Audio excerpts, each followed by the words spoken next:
Father, why are you here today? Well, as you know, my whole life, my whole ministry is focused on the abortion issue, on ending abortion.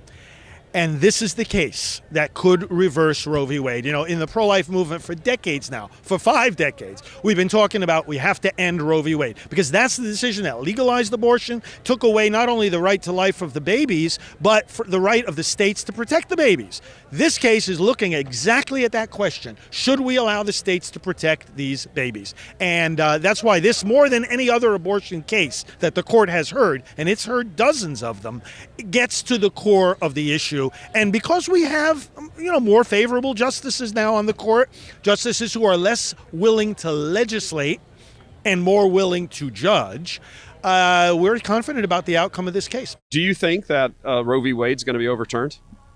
I'll be honest with you. I don't put a lot of faith in the decisions of the United States Supreme Court. We have been burned many times. I got to remain cautiously optimistic that some great good is going to come out of the Dobbs versus Jackson decision. I feel, irrespective of what happens here today, the pro-life movement has an enormous amount of work yet to do. The way that the court has posed the question in this case makes it hard to lose this case. In other words, let's explain to the viewers. What the court is saying is we're going to answer one question. Are all pre-viability bans on elective abortion unconstitutional?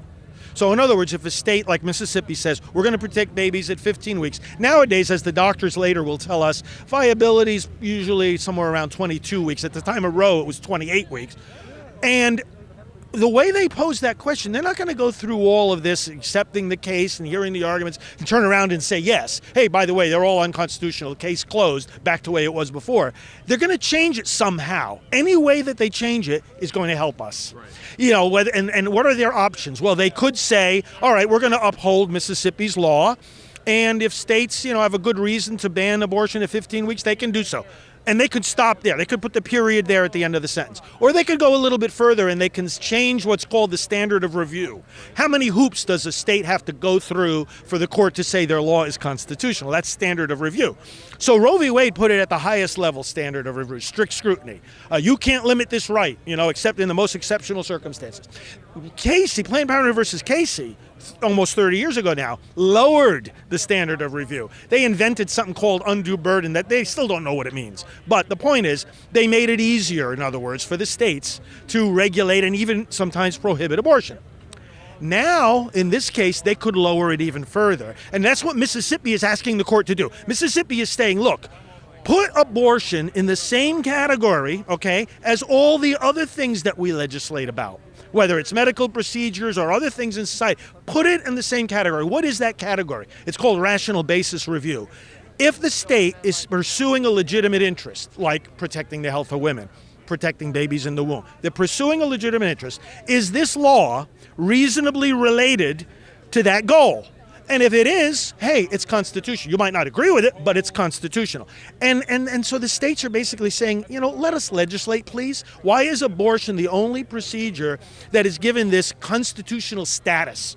Above and beyond everything else. It's got therefore in constitutional language, it's got heightened scrutiny. It's harder, in other words, for the state to regulate or prohibit.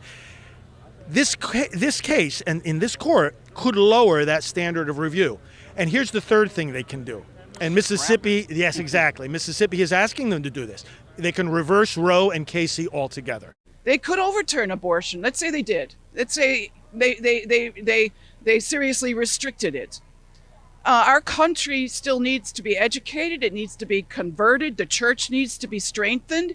As we go forward, we've got another 100 years of evangelization to do on the life issues. And let's also be, honest and frank about it. Abortion is the consequence of a disordered sexual ethic. And I've got the other side pounces on me when I say that, But that's 75, 80%, if not more, of the woman walking through the doors of an abortion clinic are having out-of-wedlock pregnancies. They're not getting support from the fathers that have begetted these children. So there's the crisis. Stop that, and you will stop abortion. So the two things are connected. Sure. So abortion is not just a life issue. It has to do what is the meaning of human sexuality and sexual commitment. That also has to be healed and attended to, and then we really can advance a culture of life. Do you think there will be an end of Roe? Yes. Roe is, I'm sorry? Now, because of this. Because of this, I think so, because it's already been very weakened by the court. It's already been chipped away at. People say, well, maybe we'll chip away at it a little more. Well, we will, but it's been chipped away at so much that, even just a little bit more will essentially invalidate it altogether, even if the court doesn't use that language. This is important for people to understand. We may not see in the decision the explicit sentence, we hereby reverse Roe v. Wade.